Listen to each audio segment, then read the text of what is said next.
Bobby Yasikeye, Nideye. Greatness Congo TV. Greatness Congo TV, abonnez-vous massivement. Greatness Congo TV. Isoye Yona, Greatness Congo TV. Greatness Congo TV is a channel. Greatness Congo TV. Otunangani, ma copine de, omonika ndo s'abonner na nzoto Tonton Georges. Akaba ti mukenda. Akocha ko matini ofuta kwa ta chambre te. Na compte o se distrait na nzoto mutolinga ate. Greatness Congo TV, ma gang, ma film, télé-réalité, comédie et vie de loin. S'abonner massivement na. Bobby, abonnez-vous massivement parce que vous avez décidé. Greatness Congo TV. Est-ce anglais ou English for you? Je ne sais pas. Oh, tout ce qu'on a le roi rouge, ting ting, de s'abonner à Greatness Congo TV. Greatness Congo TV, suprême, yonde makam. Bon, mon avagag, pas film, pas émission, biloka buzoba, na biloka bien, kana Greatness Congo TV. Veuillez vous abonner massivement au compte na YouTube, au petit Greatness Congo TV. Au moment à droite, va comme l'anglais souscrire. La français va commencer à s'abonner. Depuis que nous sommes s'abonner. Greatness Congo TV. Greatness Congo TV. N'a un aéroport. Ou nous, tu voyages comment tu pars où? En Angleterre. Quoi? Est-ce que Miss Greatness Congo TV, abonnez-vous massivement.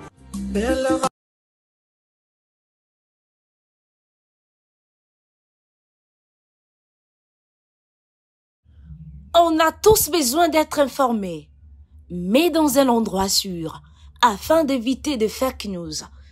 Ne vous tourmentez plus. Vous avez dorénavant Greatness Congo TV, votre média en ligne qui parle de l'actualité congolaise de tous les domaines en temps réel.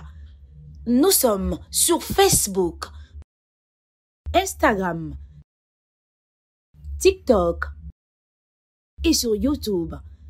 Abonnez-vous massivement. Surtout, n'oubliez pas d'activer la cloche de notification pour ne rien rater. Greatness Congo TV, la grandeur. Bonjour, bandeko nanga ba congolais partout bozola nangai biso zali na Kinshasa ville province ya capitale ya Kinshasa capitale la République démocratique du Congo na émission na bino oyo pe émission na biso liso ya mokambi le zali na troisième tribune comme vous savez très bien. Tribune liboso mibale invité zalaki toujours Michel Kibansa. Troisième est là également hier parce qu'avec lui on a beaucoup de choses à parler est-ce que biso surtout ba Congolais pe biso en particulier ba toujours vivre la ville provinciale Kinshasa to bani nezali koleka comment faire pour faire avancer pour faire développer ville provinciale Kinshasa na ba secteur X secteur Y ndenge ezalaka kaka lelo nan invité na biso Michel Kibansa to beta masolo o etali comment construire et gérer les routes ici à ville de Kinshasa. Mais pourquoi peut-être ma solo à parti politique d'impôt à Moko, il y a ADP, vous allez parti cher, il y a le président Christophe Lutundula, Tobé tapé le solo et Taliba attaque, vous allez Moko Lingomba, il y a Batomi Sala ya Maboko. C'est ça, il y a un Merci beaucoup, Ndeko Titi. Évidemment, la présentation est toujours importante puisque Tamoussou dans la troisième tribune. Comme on a eu Michel Kibansa, Nazali architecte dans la ville de Kinshasa, na Congo. Et à côté de la politique, Nazali interfédéral, il y a parti, il y a VPM Christophe Lutundula, nous allons interfédéral, nous avons Simbi ville à Kinshasa. Raison pour laquelle au moni même par rapport à la émission, nous avons la ville de Kinshasa, puisque nous avons ça vision y a parti na biso ADP Alliance des démocrates pour les progrès. Mokolo oyo tokoma na mokolo oyo tokozwa ouverture tongwende. Comment tu as que pour nous gérer la vie de Kinshasa, pour tout ça la vie de Kinshasa. Évidemment, tu lobby ango, ndenge tu as sima ya président Félix, il tu as simba makasi, puis tu as président Félix, mokolo oyo akopé sa biso vie de Kinshasa, tu aussi la kokamba yango ndenge nini. Et yango to saline tu as benga comment transformer la vie de Kinshasa à une vie durable. Et les lots n'ont tout sur la moqué. Si j'ai mon gozali ko sala biso passi, ba route na biso ndenge to ko tonga ngona ba caniveau na biso ndenge comme na état oboyebi to lingi to pesa ba piste de solution na tamoke. Na tamoke ndenge talaka ba imboka bolanda vraiment ndenge ba bana na linemia makambo invité na biso koloba mais avant to komanda na makambo itali construction ba route to lobana boni sango ya ADP.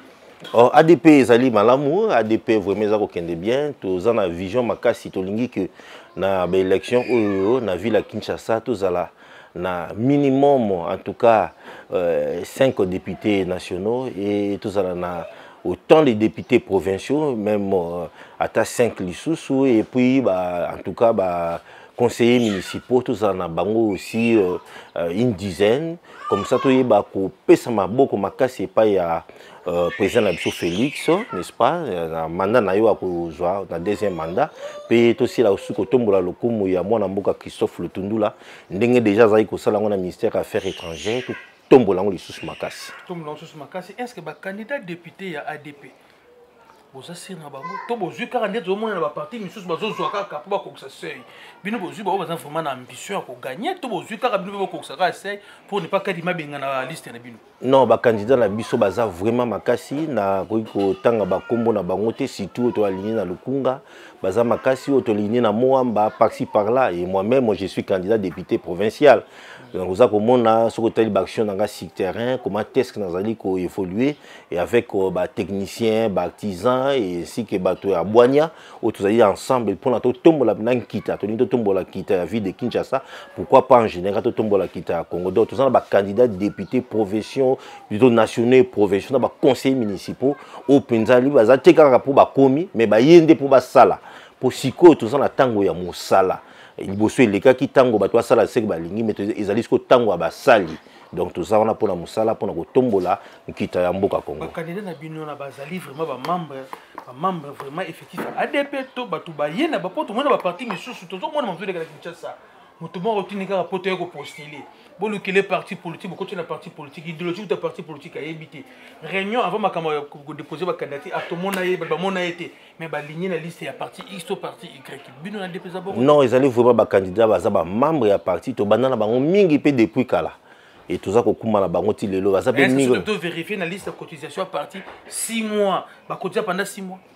Effectivement, on va cotiser pendant 6 mois, c'est vrai que tu connais le bango.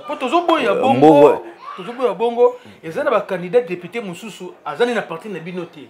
Ayeka na parti botieye tant azui, akena parlement kuna keko luka place au mongo ke pesa mamingi, ami kendeli. Parti nous na gauche ya kine na droite. Non, condition libosi ali pose à la candidat député na ADP, il fallait kozala na fiche d'adhésion. N'est-ce pas, on remplit fiche d'adhésion, au sombi carte na yo ya membre. Évidemment, à chaque niveau, dans Tanzanie, à niveau, il y a carte à membre na ye. Au sombi carte à membre na yo, on a carte biométrique. Ensuite, bah pêcher bah condition nion sur un niveau à partir. De manière à ce que ceux qui te connaissent mokolango mutu musu ayagi kaka passer à kei côté musu son brandi. Non, il est vraiment candidat ADP. Voici sa carte de membre, voici ses cotisations. Donc, bah candidat au na bango, bazali ba na ADP, oh bandire na ADP ba les tous en opposition, n'est-ce pas? Tous ça qu'on nyonga ma tous ça qu'on nyokwa ma bazala kaka wana ti aujourd'hui bazali yango pe tous ça qu'on s'acheminer na bango et non seulement bazali ba membre ya ADP mais total probité morale na bango total intégrité na bango pour c'est fait pas cause à la membre ya ADP total la pesco par rapport à la communauté par rapport à la société par rapport ya ndenge nos ala kana ba tu te comporte comment, n'est-ce pas? Et par rapport à la nation ton patriotisme, nous surtout on les a compté pour la réellement un bon candidat. Il y a un ça là qui est bon. J'espère qu'il n'a pas parti aux alliés interfédérés de Kinshasa. Aux en a fédéraux nayo. Oui. Je pense que fédéraux nayo ba liste ba. Effectivement, les partis fonctionnent comme un arbre. Hein. Il faut que l'administration a parti, n'est-ce pas? Tous en a communaux, PCA pas fédéraux, fédéraux pas interfédéral. On a cotisé ango, na tous en a strictement ango c'est pas donc strictement ils a gérer, n'est-ce pas? Coopération électorale nous soutenons exact ça là. Ils ont la CENI na biso na katia parti. Donc voilà, il a dit ensuite équipé par secrétaire général et le secrétaire général a mis en niveau à comité exécutif et dans souka le président Yemoko Atali yango avec vice-président ba entériné yango et ensuite ba candidat ba to salina bango interview to tuni bango ba capacité na bango bazali nyo surtout faut la capacité financière totali capacité na ye intellectuelle totali capacité na ye physique totali aussi capacité na intégrité na ye sur le terrain, n'est-ce pas? La morale au azana yango pour musa ko za intellectuel mais intellectuel moko voyou musa ko za intellectuel mais il est malhonnête musa donc totali ba bloc il y a tout un critérium de chaki pour nos bimsa ba candidat. Pour nos bimsa ba candidat mais attaque. Nga linganda attaque. Pour nos Congo misala za la raté. Biso Congo zo ba misala maboko. Boni ba sango attaque. Omoni attaque ezali ko kende makasi pe malamu pour wana mtu simbi obi mboka nyonso tout. artisan, technicien. Attaque ezali association des techniciens et artisans du Congo. Tous allons na objectif na biso ali bosso ko identifier des techniciens, ko former ba techniciens, ko promouvoir. Donc quand je dis technicien artisan, ko promouvoir ba technicien na ba artisan, na ko protéger bango, n'est-ce pas? C'est très important. Mikolo tous allons écouter na ba semaine ya ba formation et lelo ba jeune mingi bazali hier moko en déroute, n'est-ce pas? Par rapport à ba manque de moyens. Mais nous avec attaque na ba différents ateliers tous en ba menuiserie, dans différents métiers tous en tous ça comme ça la formation ba jeune na pour ba ko maper autonome, bazala pe valable. Donc attaque ezali na ba programme oyike o ezali ko sala yango tous ça ko senga pe bandeko. Tous les artisans, tous les techniciens à Ville Congo, il y a Ville Kinshasa, il y a Congo Mobima, bakoya ko s'adhérer puisque attaque ezali une plateforme en tout cas nationale où ils ont sangisa ba corps de métier on a n'y surtout et au moment même toute longue émission de ça au moment que non c'est nous qui participons même à la reconstruction en Mboka le chef de l'État a passé les programmes 145 territoires mais la construction on ne fait ça mais pas banani et vous savez pas maçon et vous savez pas ingénieur et vous savez pas batouyi que donc vraiment attaque les alliés ko sala malamu attaque za ko sala malamu projet ni attaque za mikolo projet attaque les alliés. Nous avons 3 grands projets. Projet à Liboso Kotonga, centre de formation pour récupérer ma gêne. Nous avons déjà un espace vers comment qui il y a 5 hectares. Tout ça, tout ça, il y a Bissomoko, mais tu travailles avec le ministère du Plan pour aider Bisson à Kotonga. Peut-être Kotonga en centre hospitalier, spécialisé pour les artisans et les techniciens. Ensuite, tout ça, là, c'est que nous appelons la mutuelle de santé pour tout le travail informel.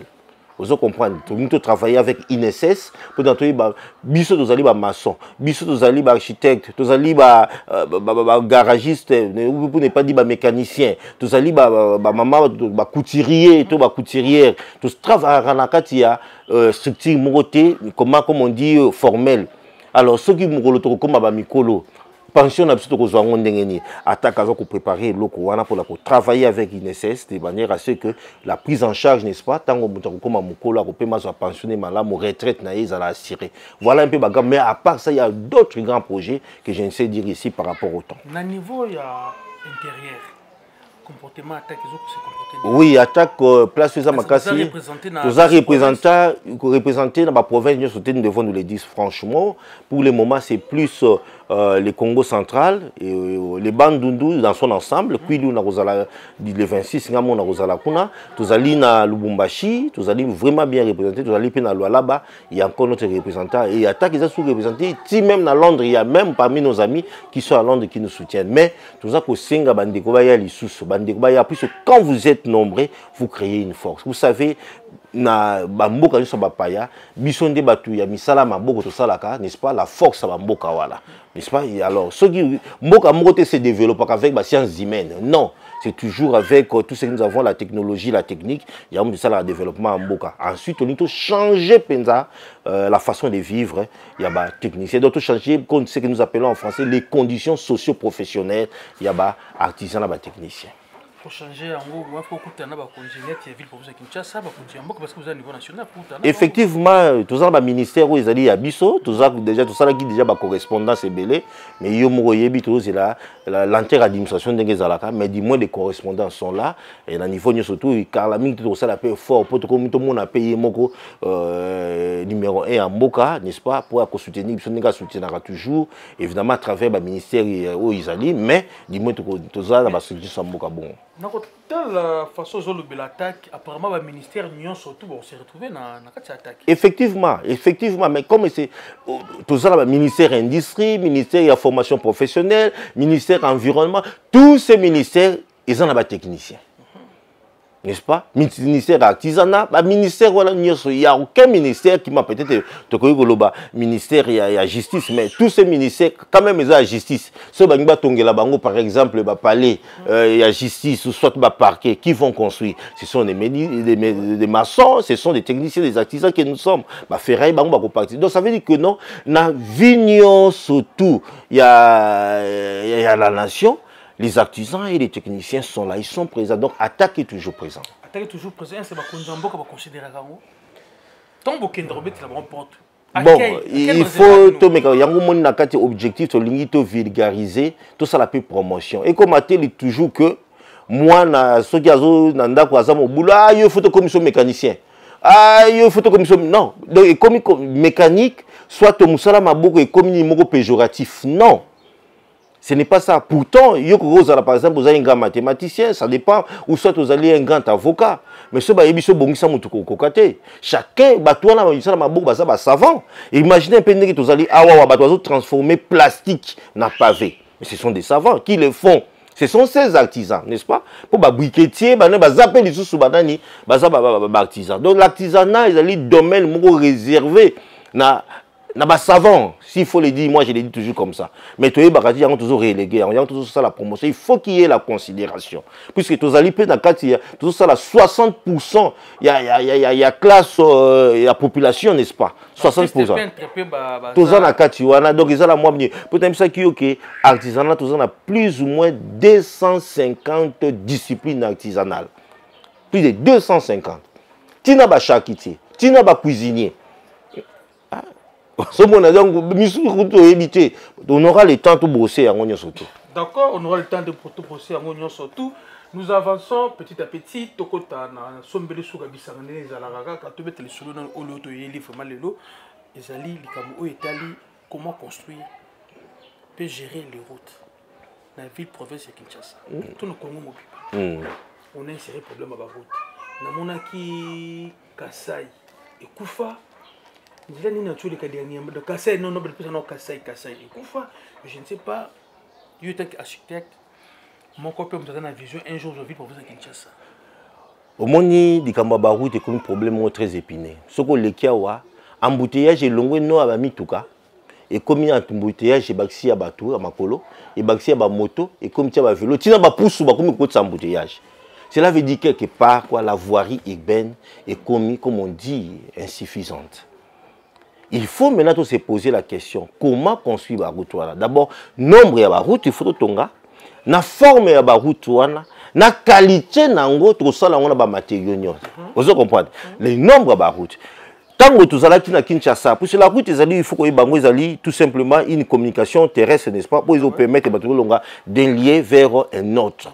Et ils allaient voir tout ça. Mais ça dépend maintenant.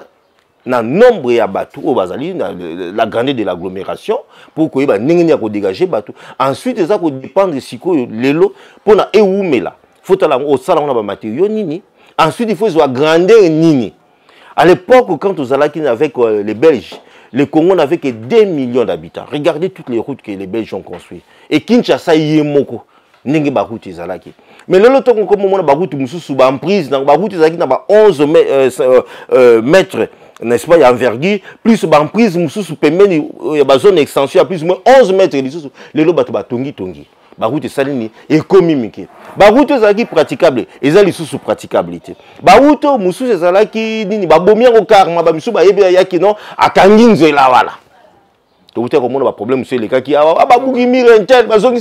tout ça. Donc, Batouba commis est belé, la route est commis mouké. Mais maintenant, il faut savoir comment construire. Cela veut dire quoi?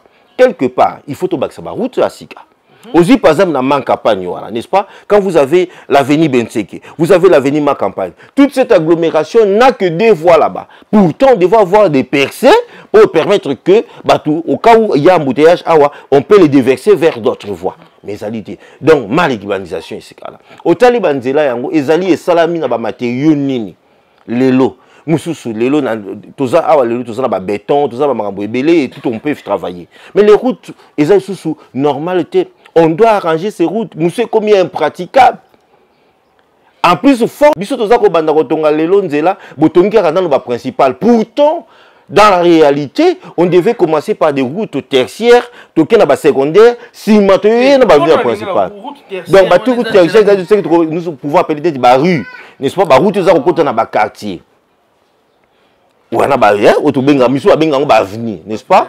Avenue, rue. Il faut que bandi na yango, bosoko bongsango, ensuite boyena o ezali un peu moins nene, n'est-ce pas? Ensuite bokeli na ba autre ko benga ba national to kendengwa. Mais bino bo sala ndenge ni. Bobandi ko tonga soit la grande route. côté bokangi yango alors bato bakomi na embouteillage à telle enseigne moitié alors que ceux qui bobandaki na ba route ya mike mokolo bokoya vers la grande route bokokanga yango il n'y aura pas assez d'embouteillage bato se baki na kati donc yango ce que il faut tout changer la façon qu'on construit ba route na biso. Je propose même na côté ya ba matériaux aujourd'hui ce côté la ba route na biso ezali ya kobeba pourtant nous avons certains matériaux oui, comme il est là, il peut permettre biso. Voilà la qualité de matériaux. Donc je prends l'exemple. Ngalie Mayemoko. Ngalie Mayemoko ça na combien na monga fula na combien de carrières, n'est-ce pas? Combien de carrières go sala qui pour ça la soit to bétonner ba route. Mais to longo na likambo wana, to ko loba ko moko na ba route ko mona ngo lelo, soko tambo na ba caniveau nyoso et tondi na ba déchets en plastique. Plein de déchets en plastique. Lelo l'unique de ce bazar, pourtant ce que nous voyons comme déchets à plastique, biso et pas un biso constructeur, ou ils allaient tout simplement ce que nous appelons matière première pour la kotonganzela. Voilà, avec des blocs à plastique. C'est ce que nous sommes trouvés ça là. Effectivement, lelo to komi ko benga ce que nous appelons le recyclage yaba ni matière en plastique. Avec koba oyoyo to ko travailler yango to bimi ce que nous appelons soit voire même des pavés.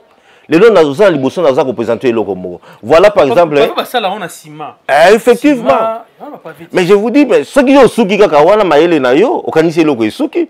Mais pourtant, le rôle, il y a, du leader, c'est ça. Il faut avoir une vision sur ça.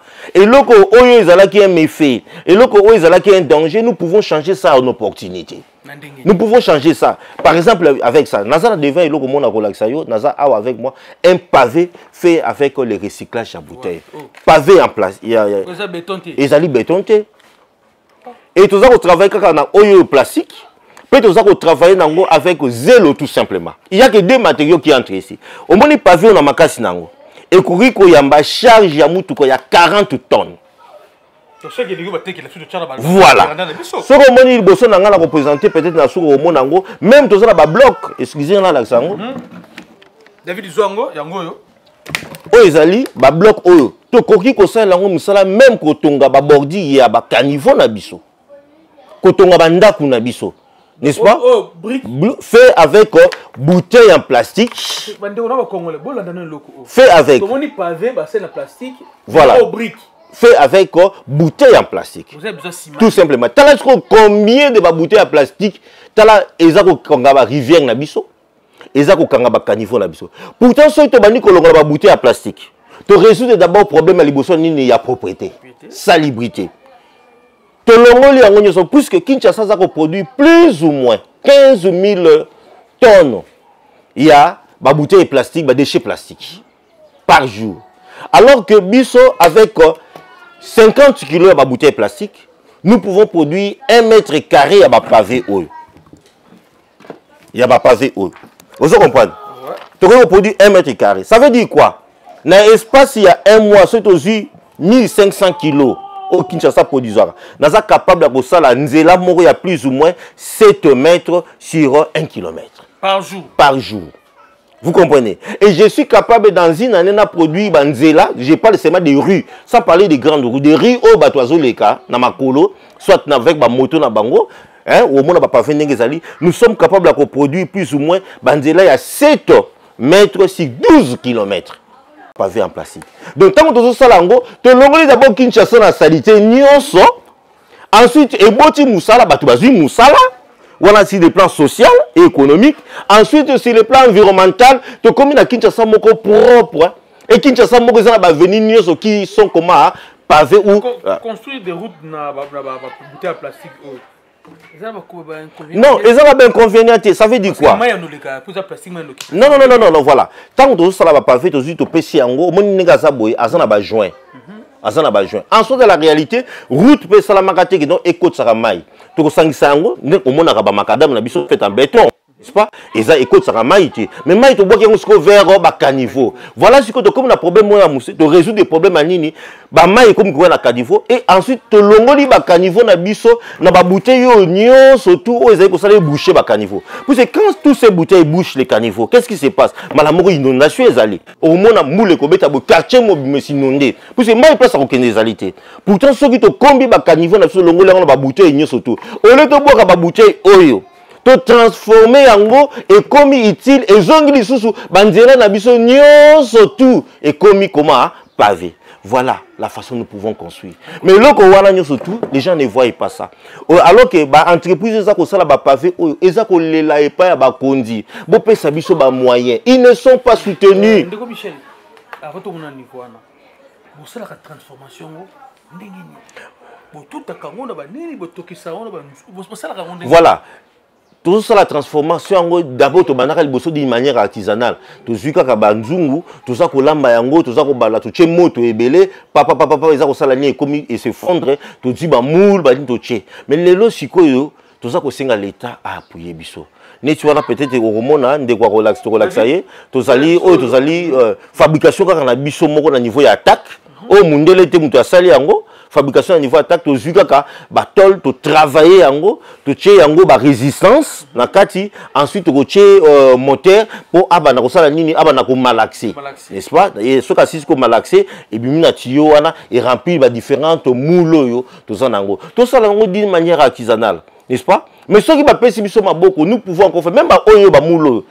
Biso moto ko créer, ko perfectionner en sous davantage. Oh, ce sont les agisteurs congolais. Ce sont les agisteurs congolais qui l'ont fait.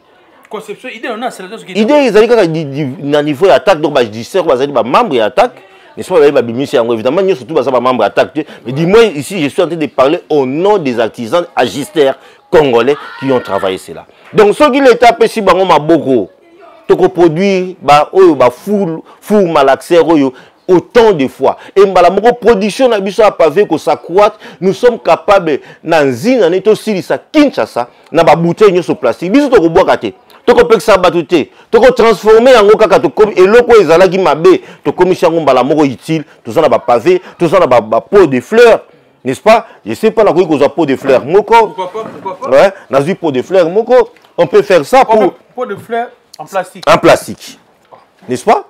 Aux hommes nango zali awawa ta la pot de fleurs avec une zété na kati. Est-ce que ça ne peut pas en plastique, ça ne peut pas décorer une parcelle? Pourquoi pas? Toko luka kutu ngala ko luka to sala ngo belé to kenoko tikela pe papa Mokonzi président de la République a mon nango to tikela pour to décorer quand même présidence na oyoyo to kenoko tikela yango ba pot de fer fait à base ya ba bouteille plastique recyclée. Ndeko Michel, ba brique wana le seki biso ba bloc wana. Voilà. Ko to mo tirer Toko ko tongola ngo pendaku okomona ba image musu d'un scène na koyebisa yo so bato ba na bezo ba mona bandako ba kena monastère ba komona ndako. Donc ça veut dire quelque part avec production moko ya Kinshasa par jour nous sommes capables de tonga même bâtiment moko ya salle de classe, il y a 6 salles de classe, bâtiment d'école. Il y a 6 salles de classe. Donc dans une année nous sommes capables de tonga 6 écoles où ils ont un bâtiment ba 6 salles de classe. Nous sommes capables de retonga plus ou moins une maison. Il y a 2 chambres, salon, la cuisine. Avec une production. Non, ils ont un inconvénient à Tamoko. Je vais vous dire quoi. Pour tout ça, nous travaillons avec les sables. Les sables, ceux qui continuent à Kati, ça permet de l'isolant thermique. À quitter ça, oui, ma belle rôle, ma belle ça ligne, azako quitter ça, la chaleur et tout cela. Mais si cause au bon ango, ils ont la résidence mon incroyable. Ensuite, ils ont travaillé ba bloc te diminuer quantité ya ciment pour ils aller ba bloc mon auto bloquant. Voici des solutions. Alors, ils ont kokangama yemoko, hein, et alors na ba jeune ango. Et au salé linda ko evandi. Alors que bozo de kabiko na Kinshasa salité, la matière elle est là. Nous allons faire la politique pour nous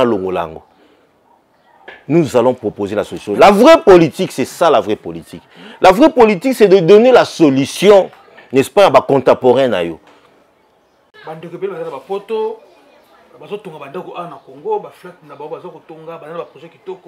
peut-être ba rose l'intéressé pour na ba pavé oyo na ba pot de fleurs oyo ceux qui a moyen aussi ba on référence comment na ba numéro contact ouais ceux qui ba ngi ba mona biso ba ye tozana pembeni ya Carigres c'est la plus grande référence et tozana venir na Breaking donc aucun ne faire pompage hein Carigres et avenue na biso ebandi église amenée Sainte Elisabeth ils allaient venir Mouilo hein Hollanda ngotina suka numéro 27 numéro 5 au commission tina suka kuna numéro 5 et tous allés nesika on place tous allés mais numéro à téléphone il dit 09 96 86 34 27 09 96 86 34 27 donc ce qu'on bengi on reçoit une dame elle s'appelle mais à part ba pot de fleurs à part oyo pavé tous ça la lisusu ba bloc nous tous ça l'appelle lisusu ba bise tout ça ba paroi ya tout ce qui a nini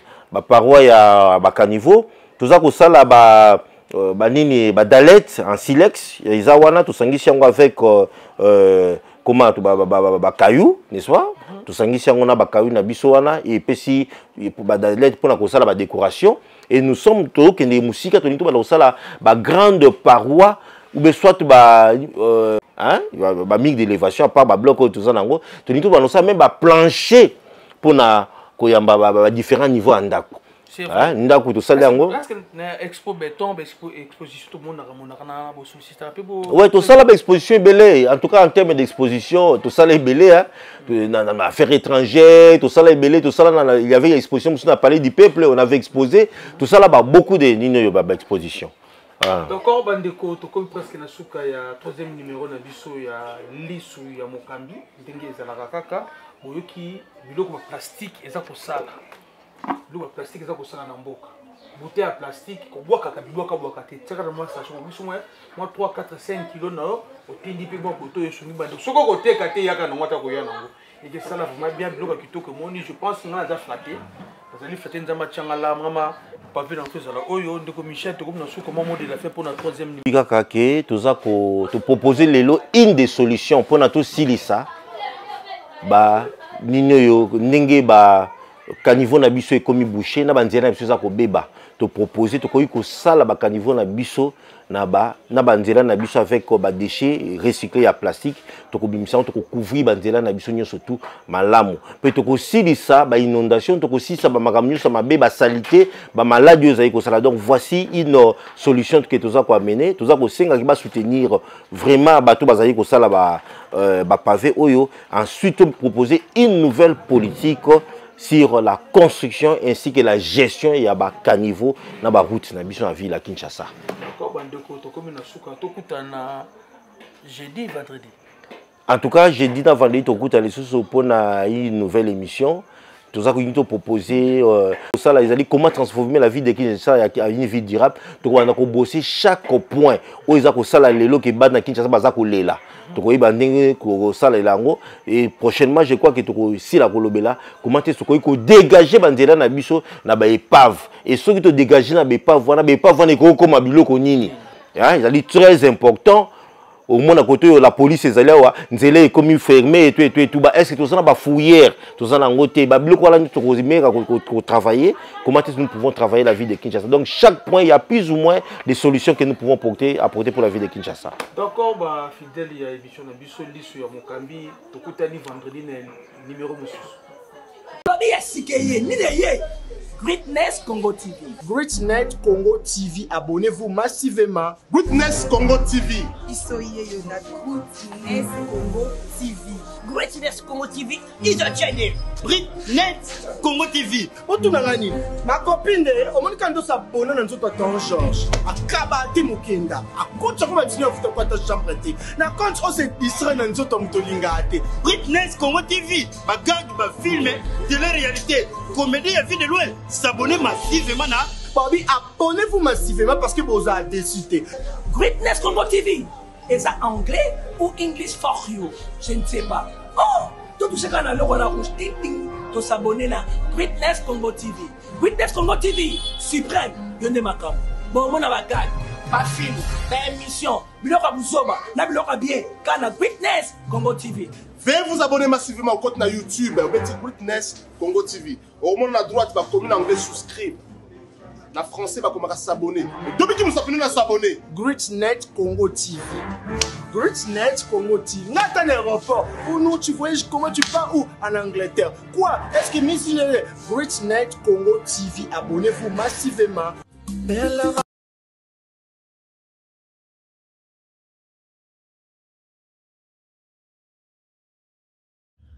On a tous besoin d'être informés, mais dans un endroit sûr, afin d'éviter de fake news.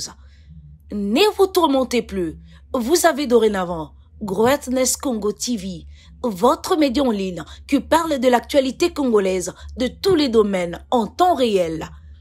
Nous sommes sur Facebook, Instagram, TikTok et sur YouTube. Abonnez-vous massivement. Surtout, n'oubliez pas d'activer la cloche de notification pour ne rien rater. Greatness Congo TV, la grandeur.